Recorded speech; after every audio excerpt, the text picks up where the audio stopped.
तीज बरत अति पावन, बड़ा मन भावन, बड़ा मन भावन हो। सखिया सीता करई तीज बरतिया, त शिव के मनावई, शिव के मनावई हो। सखिया सीता करई तीज बरतिया, त शिव के मनावई, शिव के मनावई हो। हथवा लिहलिनी डेलरिया, तयरौ बेल पतिया, तयरौ बेल पतिया नु हो।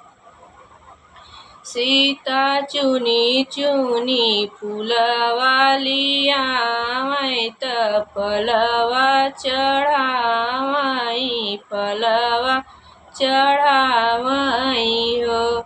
सीता ओढ़िली ललकी चुनरिया, त गौरा के पूजन चली, शिव के पूजन चली हो। सीता ओढ़िली ललकी चुनरिया, त गौरा के पूजन चली, शिव के पूजन चली हो।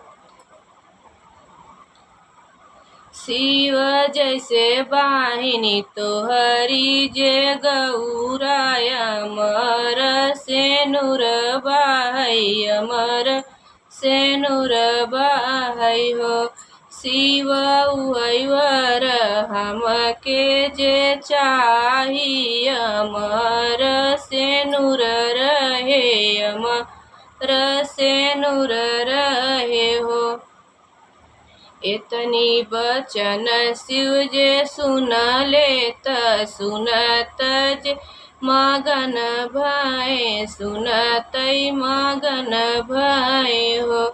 सीता पूरा होई तोहरो मंगनवा, सफल पूजन होई, सफल पूजन होई हो। पहिला मंगन सीता मांगिनी, अरज सुनाइनी, त गौरा के मनाइनी हो। पहिला मंगन सीता मांगिनी, त अरज सुनाइनी, गौरा के मनाइनी हो। सीता मांगिनी अयोध्या ससुराल, जनकपुर नैहर, जनकपुर नैहर हो। दूसरा अरज सीता कैली, त शिव के मनावई, गौरा से अरज करई, गौरा से अरज करई हो। शिव हमें चाही कौशल्या जैसन सासु, ससुर राजा दशरथ, ससुर राजा दशरथ हो।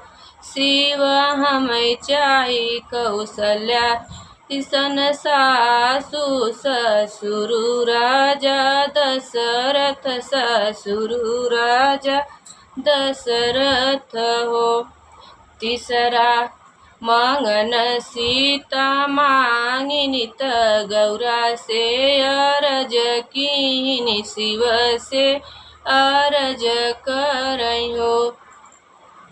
सीता मांगिनी वर श्री राम, लखन छोट देवर, लखन छोट देवर हो। सीता मांगिनी वर श्री राम, लखन छोट देव, लखन छोट देवर हो। चौथा मंगन सीता मांगिनी, लव कुश ललनवा, पवन पुत्र हनुमान, पवन पुत्र हनुमान हो। तीज बरत अति पावन, बड़ा मन भावन, बड़ा मन भावन हो। सखिया सीता करई तीज बरतियत, शिव के मनावई गौरा के मनावई हो। सखिया सीता करई तीज बरतियत, गौरा के मनावई गौरा के मनावई हो।